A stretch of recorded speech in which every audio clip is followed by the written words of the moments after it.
नमस्कार दोस्तों, स्वागत है आपका अपने चैनल एस्ट्रोलॉजिकल गुरुजी में। और हमसे जुड़ने के लिए हमारे चैनल को सब्सक्राइब कर सकते हैं और साथ में ही बेल आइकन को दबाएं, जिससे आगे आने वाली वीडियो की नोटिफिकेशन आपको मिल सके।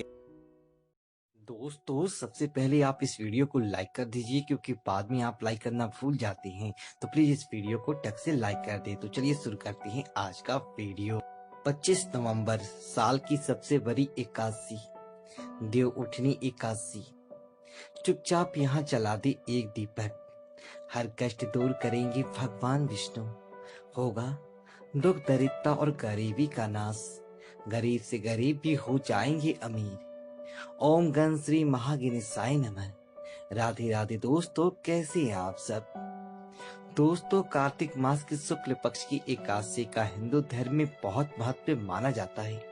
इस एकादशी को देव उठनी एकादशी, देवोत्थान प्रबोधनी एकादशी के नाम से जाना जाता है।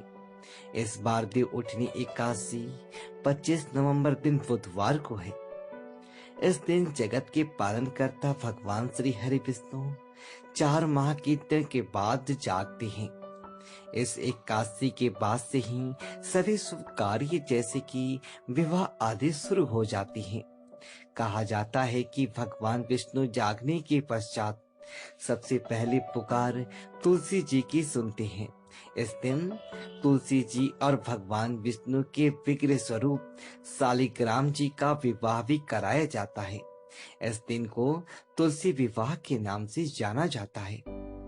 शास्त्रों के अनुसार देव उठनी एकादशी पर भगवान श्री हरि विष्णु की पूजा करने से व्यक्ति को 1000 असुर व्यक्ति के बराबर पुण्य फल प्राप्त होता है। माना जाता है कि भगवान विष्णु इस दिन विश्राम से जागकर षष्ठी का कार्यभार संभालते हैं।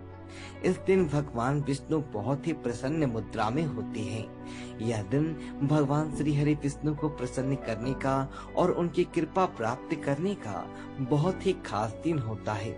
माना जाता है कि इस दिन भगवान श्री हरि विष्णु का पूजन करने से भगवान श्री विष्णु की धन की देवी माँ लक्ष्मी की भी कृपा प्राप्त होती है और जीवन में आ रही समस्त परेशानियों का अंत हो जाता है। इस बार देव उठनी एकादशी का व्रत 25 नवंबर दिन बुधवार को रखा जाएगा और व्रत का पालन 26 नवंबर को किया जाएगा। व्रत का पालन करने का यानी कि व्रत खोलने का शुभ मुहूर्त इस बार है 26 नवंबर की दोपहर 1:11 से दोपहर 3:17 तक। कुल अवधि है 2 घंटा 6 मिनट की। इस दिन भगवान विष्णु और माँ लक्ष्मी की पूजा की जाती है। भी भगवान विष्णु को जगाने का आह्वान किया जाता है। सबसे पहले सुबह उठकर स्नान करके स्वच्छ वस्त्र धारण करें, फिर व्रत का संकल्प ले, फिर अपने घर के आंगन में भगवान विष्णु की चरणों का आकार बनाएं। आंगन में साफ स्थान ना हो तो आप अपने मंदिर के पास मंदिर में भगवान विष्णु जी के चरणों का आकार कुमकुम और हल्दी मिलाकर बनाएं। अगर आंगन में बना रही हैं और आंगन में धूप है तो चरणों को ढक दें। फिर ओखली में गेरू से चित्र बनाया जाता है और फल मिठाई फल हेतु गन्ना रखकर दलिया को ढक दिया जाता है। रात के समय घर के बाहर और जहाँ पूजा की जाती है वहां दिए जलाए जाते हैं।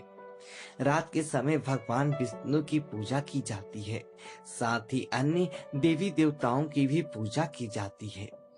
फिर इसके बाद भगवान विष्णु जी को शंख, घंटा, घड़ियाल आदि बजाकर उठाना चाहिए और ये वाद्य दोहराना चाहिए।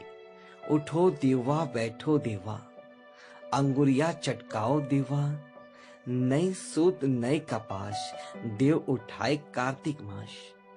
उठो देवा बैठो देवा, अंगुरिया चटकाओ देवा, नई सूत नए कपास, देव उठाए कार्तिक मास। इस वाक्य को दोहराकर भगवान श्री हरि विष्णु को जगाया जाता है।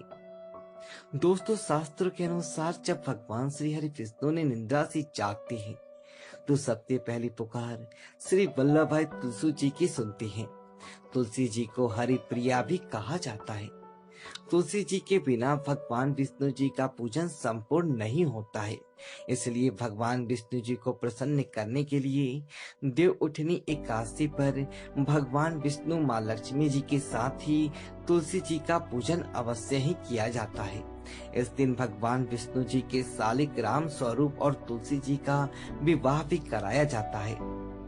ऐसा करने से वैवाहिक जीवन में आ रही समस्याएं खत्म हो जाती है, वैवाहिक जीवन सुखमय होता है और कन्यादान के बराबर पुण्य फल प्राप्त होता है। जिन लोगों की कन्या नहीं होती उन्हें तुलसी जी का विवाह अवश्य ही कराना चाहिए। तुलसी जी का शास्त्रों में विशेष महत्व बताया गया है। भगवान विष्णु जी को प्रसन्न करने के लिए देव उठनी एकादशी पर तुलसी जी का पूजन अवश्य करना चाहिए। ऐसा करने से भगवान श्री हरि विष्णु जी के साथ ही धन की देवी माँ लक्ष्मी की भी असीम कृपा प्राप्त होती है। तुलसी जी का पूजन करने के लिए देव उठनी एकादशी पर रात्रि के समय भगवान श्री विष्णु माँ लक्ष्मी जी का पूजन करने के पश्चात तुलसी जी के पास एक दिया जलाएं। दिया जलाने के लिए सबसे पहले एक मिट्टी या आटे का दिया लें और इस दिए में शुद्ध घी भरें और एक रुई की बाती लगाएं और इस दिए में आप थोड़ी सी काली या सफेद रंग के तिल मिला दें। तिल भगवान श्री हरि विष्णु को अत्यधिक प्रिय है। सत्यला एकादशी पर तिल से ही भगवान विष्णु का पूजन किया जाता है। मकर संक्रांति पर भी तिल का प्रयोग पूजा में किया जाता है। भगवान विष्णु जी को तिल अत्यधिक प्रिय है। तिल डालकर तुलसी जी के पास दिया जलाने से भगवान श्री हरि विष्णु अति शीघ्र ही प्रसन्न हो जाते हैं। तिल का शास्त्रों में विशेष महत्व बताया गया है। भगवान विष्णु जी को प्रसन्न करने के लिए सतेला तिल एकादशी, तिल द्वादशी और मकर संक्रांति पर विशेष रूप से तिल से ही भगवान विष्णु का पूजन किया जाता है। नरक चतुर्दशी पर तिल का तेल लगाकर ही स्नान किया जाता है।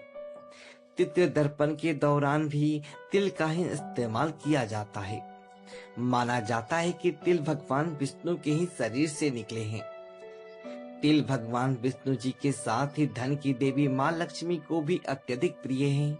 माँ लक्ष्मी जी को भी प्रसन्न करने के लिए सफेद तिल का इस्तेमाल किया जाता है और भगवान विष्णु जी को काले और सफेद दोनों ही तरह के तिल अत्यधिक प्रिय है। इसलिए आप तुलसी जी के सामने दिया जलाते समय दिए में काले या सफेद रंग के तिल अवश्य ही डालें और तिल डालकर तुलसी जी के पास दिया जलाएं। ऐसा करने से भगवान विष्णु जी के साथ ही धन की देवी माँ लक्ष्मी जी की भी कृपा प्राप्त होती है और तुलसी माँ भी प्रसन्न होती हैं।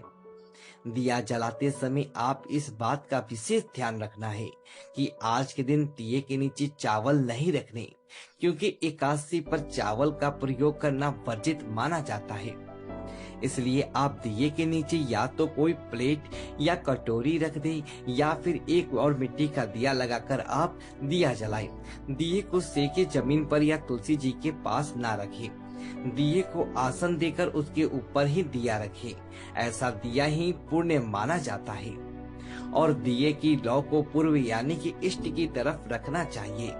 इष्ट भगवान विष्णु जी की दिशा मानी जाती है। दिया जलाने के बाद आप भगवान विष्णु, माँ लक्ष्मी और तुलसी माँ को प्रणाम करें और फिर आप सबसे पहले भगवान विष्णु जी की आरती करें। फिर आप तुलसी माँ की आरती करें।